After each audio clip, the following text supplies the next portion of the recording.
You are now listening to Vigilantes Radio, presented by the Only One Media Group. This is the people's choice for quality interviews, celebrities, and special guests. Hosted by Demetrius Dini Reynolds. Call in to join the mix at 701-801-9813. For the complete archive of episodes, visit onlyonemediagroup.com and be sure to like us on Facebook at Vigilantes Radio. We welcome all. Enjoy the show.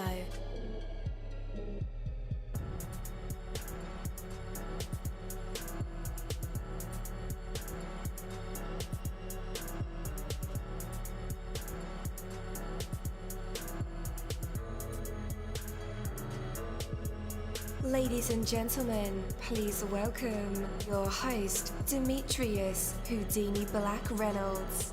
Enjoy the show.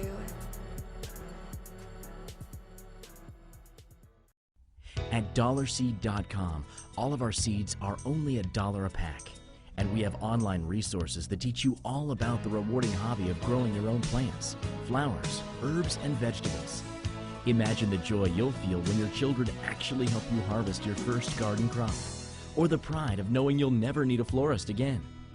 Visit dollarseed.com and grow a little magic of your own for just $1. Dollarseed.com.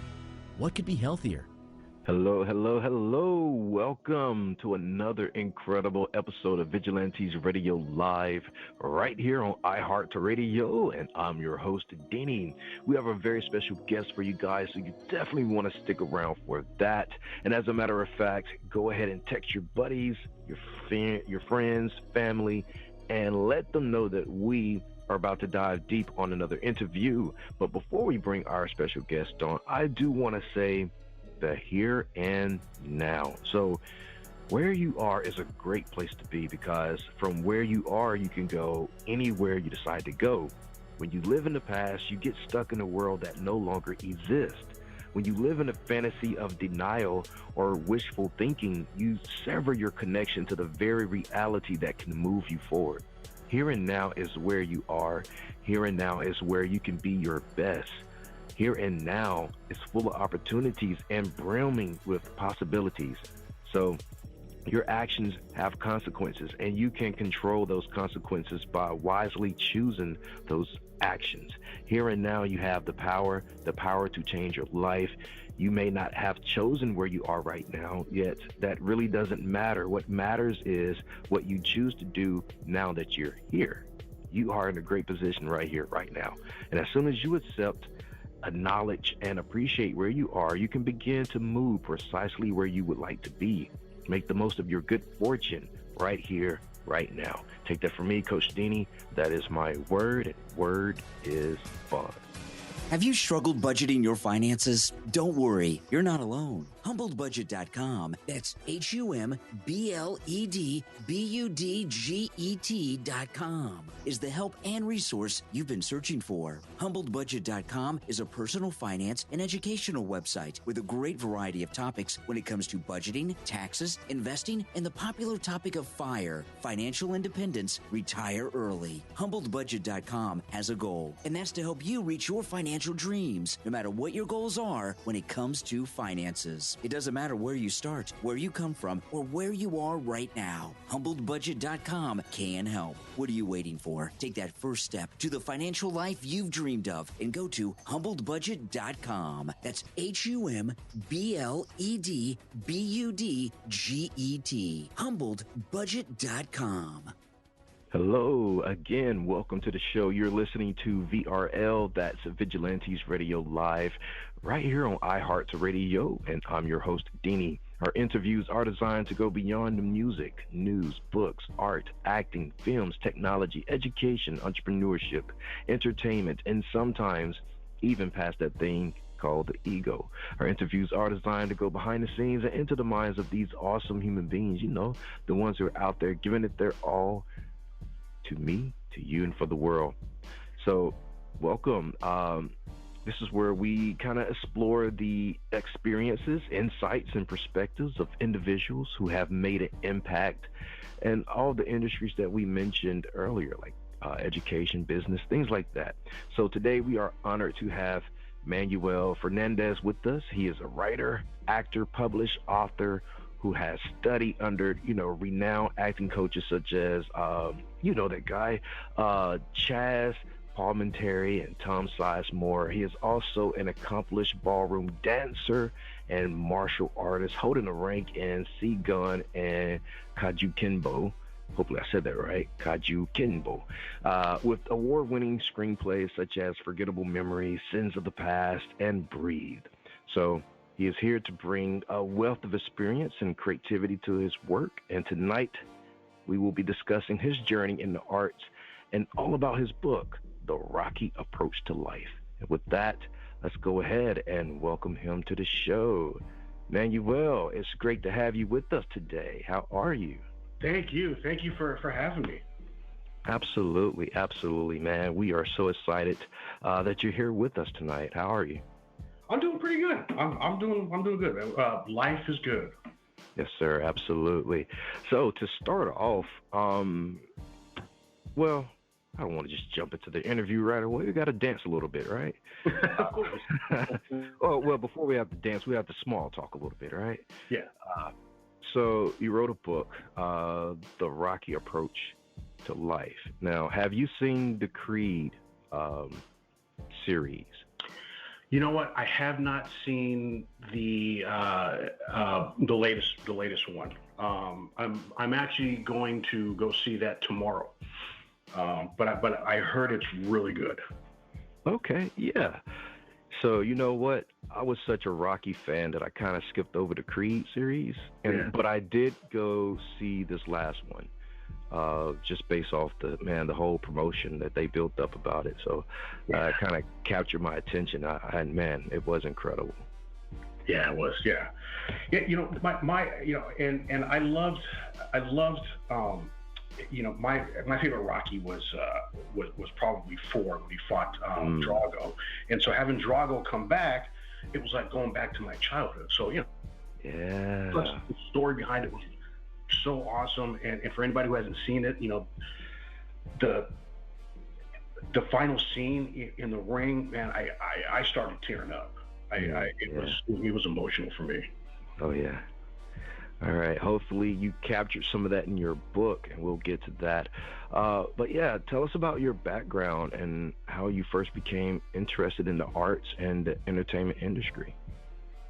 I grew up around drugs and gangs. My stepfather was a drug dealer, but he also had a job driving trucks.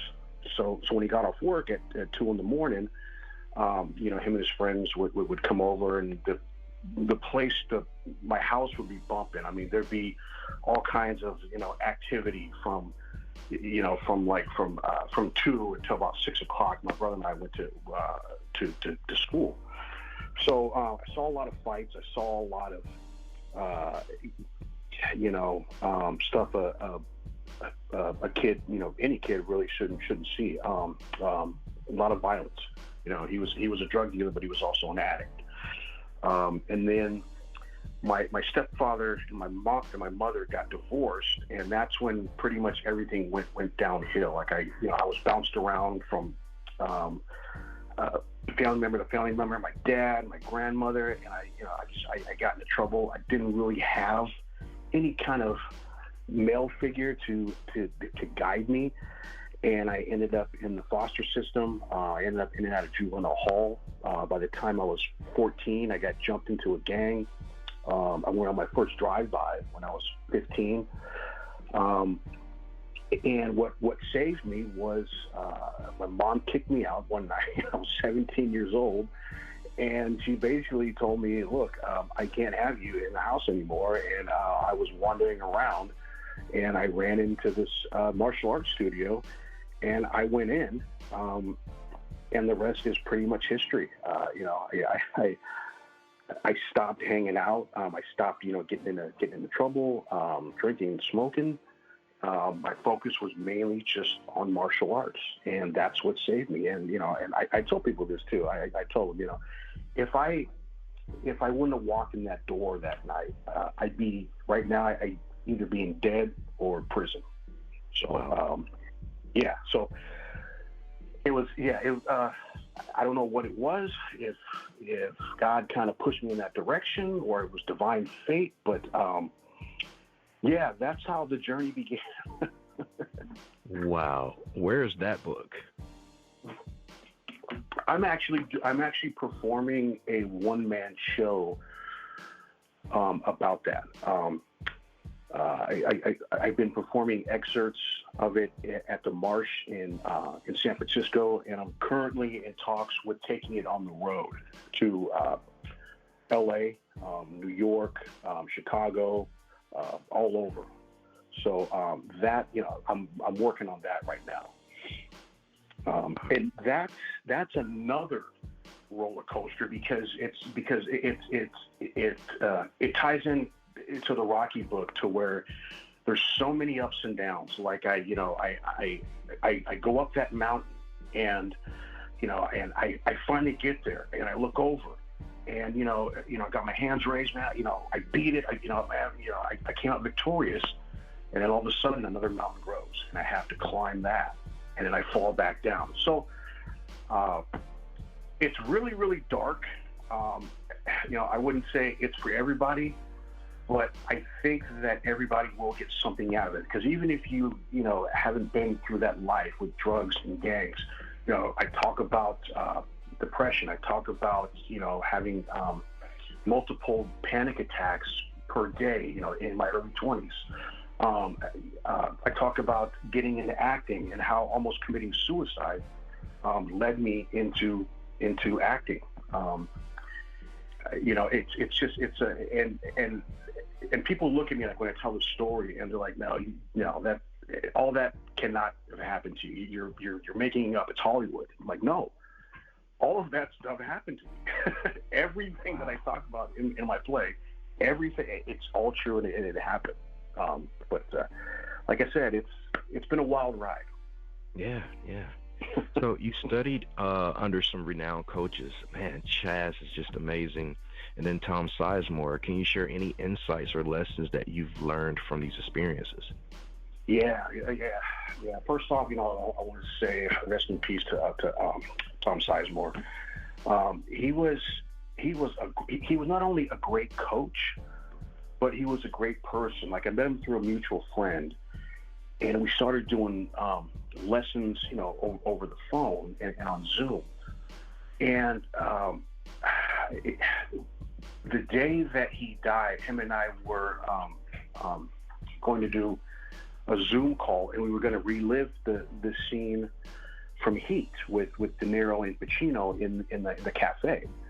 And I was going to play De Niro, and he was going to play Pacino.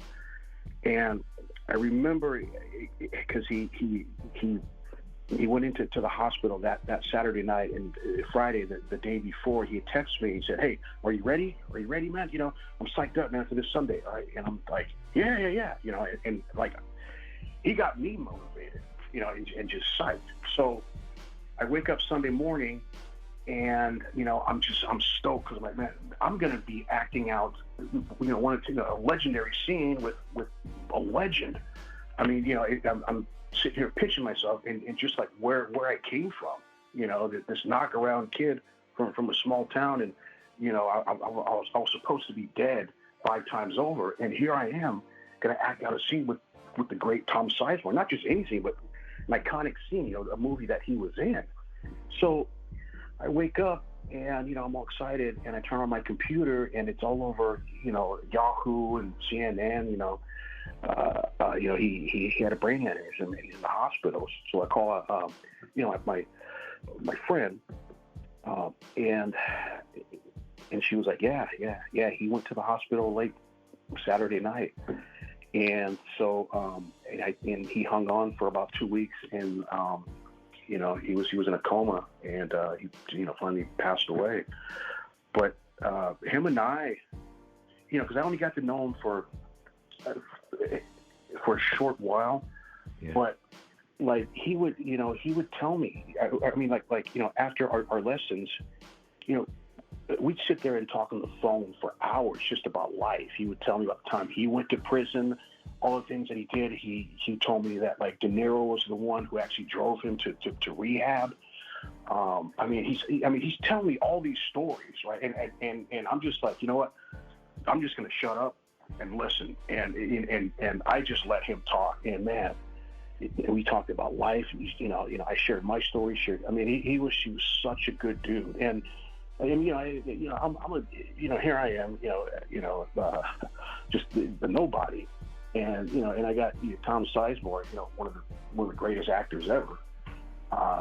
Just sitting here, just giving me advice, mentoring me, telling me, hey man, you ever just want to, BS, just call me up, we're friends and this and that. So when he passed away, it really hit me, because like I said, not only was he a great actor, but he was my friend. Yeah. So,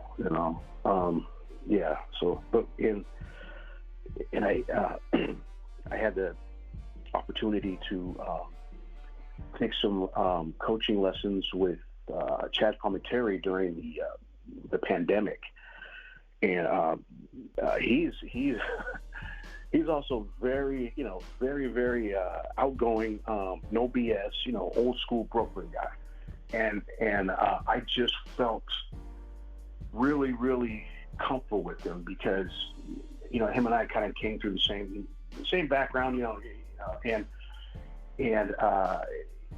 he just put me at ease, and again, it was like one of those things to where we would act. And I remember our first lesson, it was supposed to be an hour long. And for the first 45 minutes, we just sat there and just BS, and then finally he's like, oh my God, oh man, we got like 15 minutes left. I'm sorry, blah blah blah, because he was on his way to the set of the Godfather of Harlem, and he was like, man, I'd love to talk this, but I got to go to the set, and so, but that's another one where I really connected, and he taught me really the fundamentals and the foundation of what a one-man play should be, because to me he's the king of the one-man plays. Yeah. So I'm very fortunate that those two guys, really just not only like mentored me, but gave me some life lessons, and just talked to me like we were, buddies and not, teacher and student. So, so that, man, I'm super blessed. Yeah, man, that is so incredible and fascinating. Also fascinating is that you are an accomplished ballroom dancer and martial artist. My question is, how do these physical practices inform your approach to writing and acting, if it does at all? Yeah, definitely. Because, being a writer, especially, a lot of times you're by yourself and you're isolated, and it's by choice, because you have to think of the plot, the characters, the background. So you can't have a lot of distractions. So a lot of the times, my process is writing, 4 or 5 hours a day, and that can be a lot just to be by yourself. Sometimes I even go further. So for me, it's more of an outlet, because I recharge my batteries. So I'll go, go to a salsa class, or go out for a jog, or I'll hit the bag, and that's and that gets me focused, on the tasks for the next day, because if not, I would probably end up just banging my head against the wall, because it would be, okay, after 5 hours, I'm tired, I'm just going to grab something to eat, go to sleep, wake up groggy, not as focused, a little bit irritable because I haven't exercised, or I haven't, just kind of set down that book or that monologue that I'm practicing for a play or a part or a script or a class.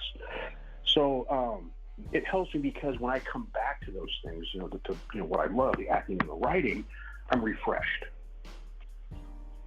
Absolutely. Yeah.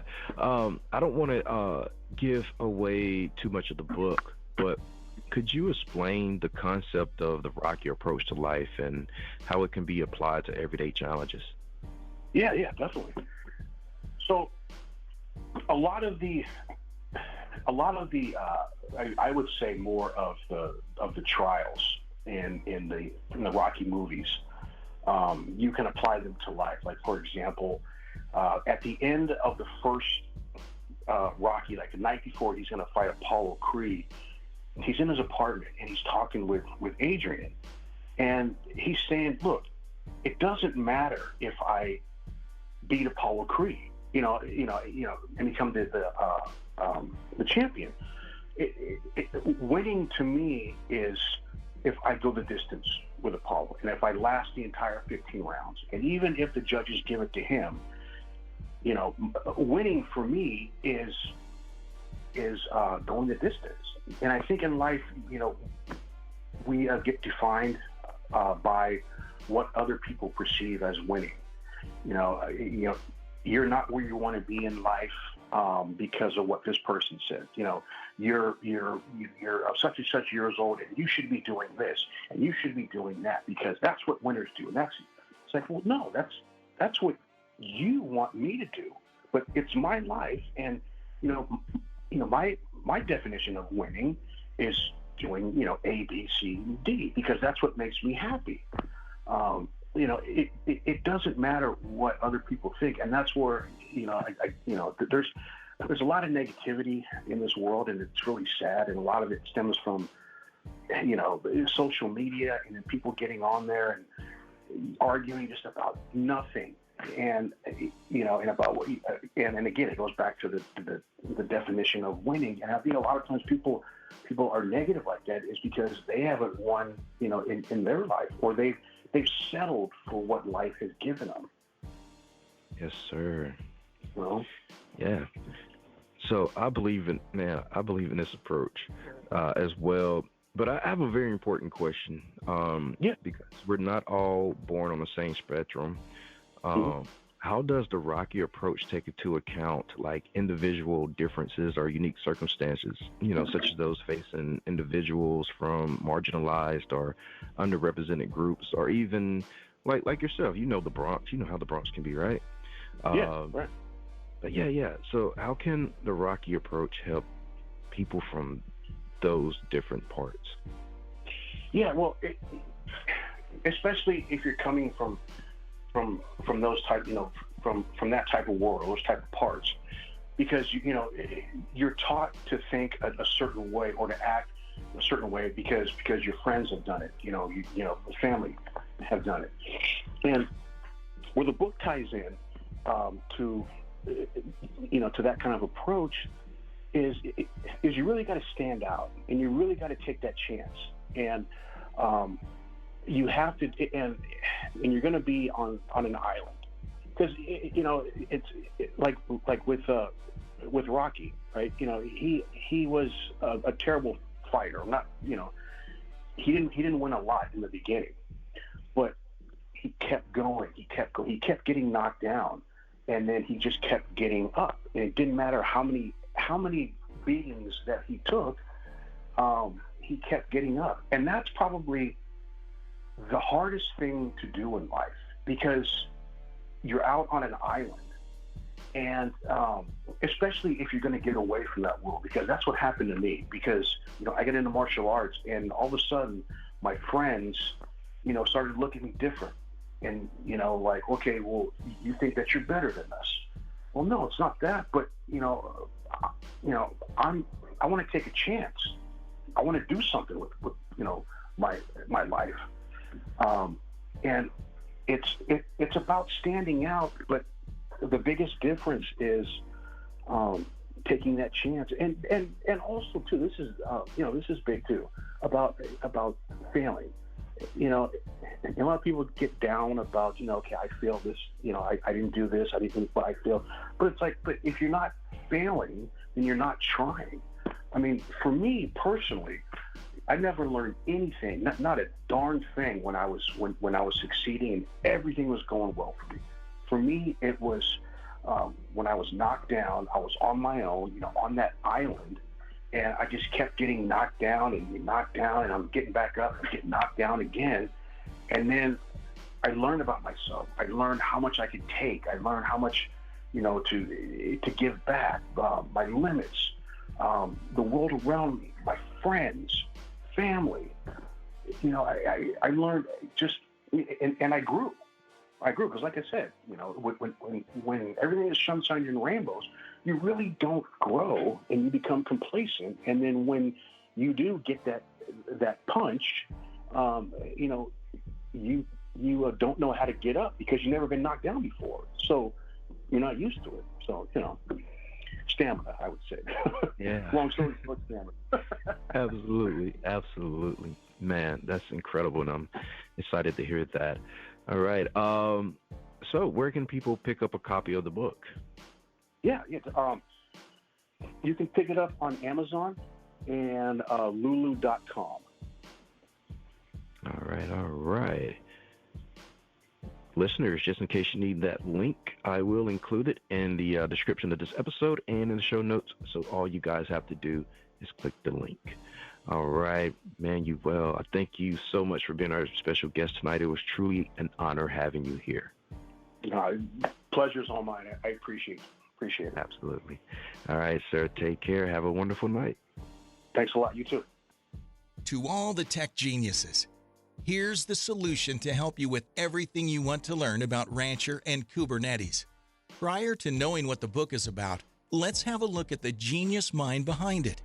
Matthew Maddox has been a SUSE Principal Support Engineer and an expert in engineering and DevOps.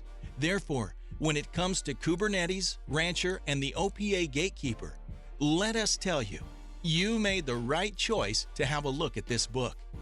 This Kubernetes book has been oriented in a way that helps the readers come up with the most efficient ways of deploying Rancher. Having been awarded the title of Bullfighter of the Year at Rancher Labs, the writer intends to make you an expert in confidently using the strategies to deploy your works on the Kubernetes clusters so that IT becomes a profit center within your company. Thank you, my Vigilantes family, as always, for checking out my podcast over here at Vigilantes Radio Live. All episodes are available for free download, and you can grab it from either Spreaker.com/only1mediagroup, Spotify, Castbox, iHeartRadio, iTunes, YouTube, the app Podcast Addict, or over at our website, which again is only1mediagroup.com, and that goes for every single show that we've ever aired. If you like to request some music or send something for me to play, email it to vradio@only1mediagroup.com. That is V as in Victor. And here's my disclaimer: we are genre free, we do not judge, and we absolutely do not base our opinions on hearsay but facts alone. And actually, scratch all of that, because all of my opinions are always right. That's the bottom line. This is my show, so deal with it. Just kidding. On behalf of myself, Dini, I appreciate all you guys for tuning in, either afterwards or live with us. Spread the word, because sharing is caring. We stepped up our game just for you guys and our guests to make sure that you have the best experience here on our show. Be sure to connect with me on Facebook, Twitter, Instagram, Tumblr, Snapchat, TikTok, at all social media sites, as well as Spreaker, YouTube. We always follow back. Okay, well, just remember to put yourself into everything that you do and never stop investing in yourself. Peace, love, grilled cheese, and talk with you later.